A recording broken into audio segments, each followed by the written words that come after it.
Eu quero deixar uma palavra de Deus ao teu coração, eu quero falar um pouquinho com você sobre a perda. Um assunto que a gente não gosta muito de falar, né? Ai, porque é tão ruim a gente perder, é muito doloroso a gente construir e acreditar em algo por um bom tempo na nossa vida e de repente você ver sem nada, ter aquilo tirado de você, roubado, ou simplesmente acabou e você lutou tanto para manter, lutou tanto para ter, lutou tanto para conquistar, e de repente você percebeu que não era nada daquilo que você acreditava, ou que você precisa passar por outra etapa e que essa história que você construiu não está na lista dos convidados e você vai precisá-la deixar para trás para viver um novo ciclo. Sabe que foi assim que aconteceu com Jó, né? Jó era um homem que ele buscava fazer tudo certo e ele era um homem que temia Deus. É interessante isso, né, que a Bíblia fala. Porque às vezes a gente tenta fazer tudo certinho, né?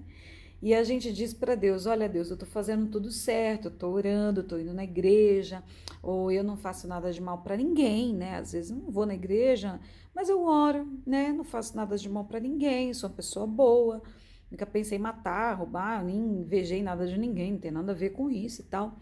E a gente fala: não, então, já que eu faço tudo certo, né? Então eu vou colher tudo certo. E a gente sabe que não é bem assim, né? Não demora muito para a gente saber que a situação ela não é assim que funciona. E Jó, ele foi um homem que ele havia conquistado muitas coisas. Ele conquistou filhos, conquistou casamento, bens, dinheiro, amigos que estavam sentados à sua mesa. Ele conquistou muitos recursos, muitos servos, animais. Ele tinha muitas coisas que ele havia conquistado. Só que nada daquilo que ele tinha ia para a próxima etapa que Deus tinha para a vida dele. E é interessante porque em Eclesiastes 3 fala que existem tempos para todas as coisas da nossa vida. E um dos tempos que fala lá na relação extensa, né, que Salomão escreve, é o tempo da gente ganhar, mas também o tempo da gente perder.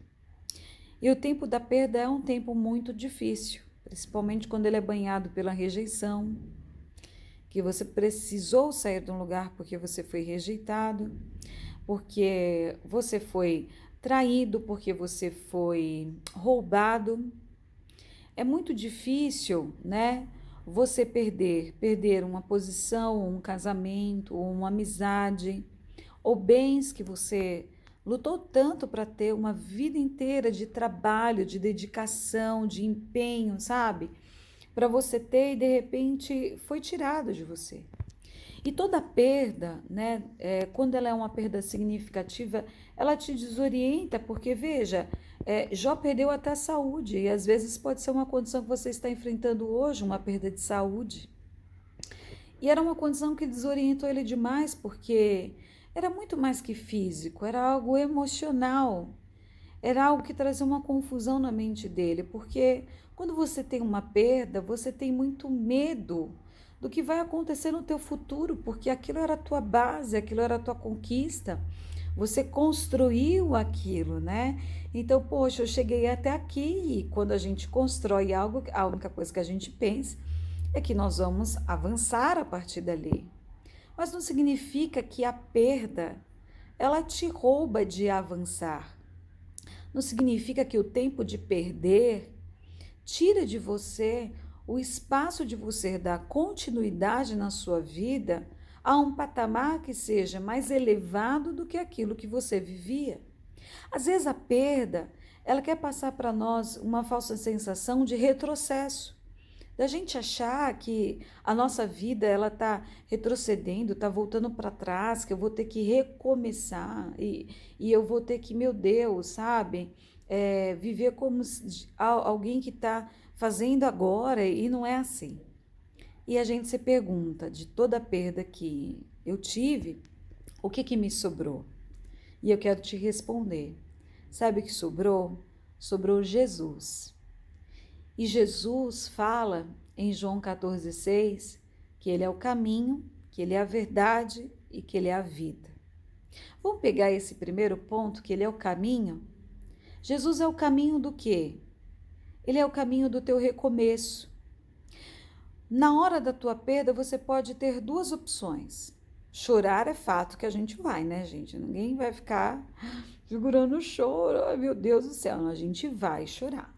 Isso é um fato, a gente vai ficar triste, né? Meu Deus, né? Que não tem, por favor, se belisca, né?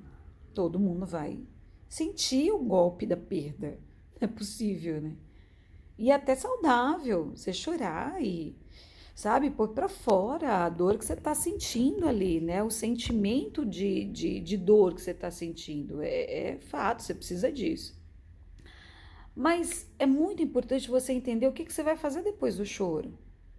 Porque você pode chorar e se deprimir, se isolar, ou você pode fazer o que fala no Salmo 126. Você pode chorar e semear. E eu aprendi no tempo da minha perda o quanto era valioso eu chorar, porque eu chorava e chorava e chorava. Mas eu aprendi que era importante eu semear, porque a semeadura é algo que garante uma colheita para frente. Mas eu sabia que a semeadura, ela não podia ser a semente de qualquer coisa. Ela precisava ser uma semente cheia de experiências. Talvez eu não soubesse o que eu queria de fato, mas eu já sabia o que eu não queria de fato. Então a semente lançada era uma semente mais pensada, era uma semente mais madura. Era uma semente mais observada, uma semente mais refletida, uma semente de alguém que estava conscientemente em movimento, de entender, sabe, que eu não poderia ficar parada, estacionada, que eu não poderia fingir que as coisas não poderiam, que as coisas elas precisavam acontecer. E que se as coisas acontecessem da mesma forma, nos mesmos erros, nas mesmas, não podia. Então, eu estava voltando, estava recomeçando, mas eu não estava recomeçando do zero, porque ninguém recomeça do zero. Já existe a experiência, já existe a bagagem, já existe aquilo que você carrega como maturidade e como coisas que você sabe que você precisa tirar da tua frente, as tuas experiências, elas te fundamentam para um recomeço que vai te levar para um outro patamar. Segundo, Jesus é o caminho da ressignificação. Porque o que é você ressignificar? É você ter uma visão diferente daquilo que era o teu mundo. Às vezes a gente estava tão preso ao mundinho que a gente vivia, que a gente não tinha noção de quantas coisas maravilhosas Deus tinha disponibilizado, mas a gente estava apegado àquilo que a gente possuía. E que se essa perda não acontecesse, jamais a gente pensaria em viver algo tão grande e tão maravilhoso. E nesse processo é tão impressionante, porque Davi fala no Salmo 119, no versículo 71, que foi muito bom ele ter passado pelos dias de tribulação que ele passou, porque ele aprendeu princípios de Deus que ele não conhecia. E que era tão importante guardar aqueles princípios, praticar aqueles princípios, porque é você amar a Deus e amar a forma que Ele quer que você se conduza. E muito mais do que isso, e principalmente, você ter a revelação de que você é amado. E em terceiro lugar, quando você tem o entendimento que você é amado, você descobre de fato quem você é. E isso foi ali o principal, porque Jó não era as coisas que ele tinha. Jó não era os bens ou as coisas que ele havia conquistado. Jó era um escolhido de Deus. Jó era um homem com um propósito. Jó passou por uma fase de ser acusado, de ter outras pessoas falando em nome de Deus que não diziam a respeito de quem era Deus. Só que Jó, no capítulo 42, ele fala: Senhor, eu tinha uma visão daquilo que o Senhor era, mas agora os meus olhos estão te vendo de uma outra forma. Agora eu sei que os planos que o Senhor tem, nenhum deles pode ser frustrado. E nessa consciência de Jó, nesse entendimento que Jó teve, o Senhor o fortaleceu para que ele voltasse a ter uma vida com Deus. E ele começou a orar e Deus começou a se mover. E eu quero te dizer, podem ter levado tudo de você, mas as pessoas jamais, e nem o diabo jamais, poderá levar aquilo que você é e aquilo que Deus te formou para ser. Não desista de quem você é, porque Deus não desistiu de você. Não se frustre, não deixe que a frustração roube aquilo que é a tua identidade, não dê a frustração à tua identidade. Sabe, olhe para dentro de você e se recupere, se enxergue, volte, ressuscite interiormente.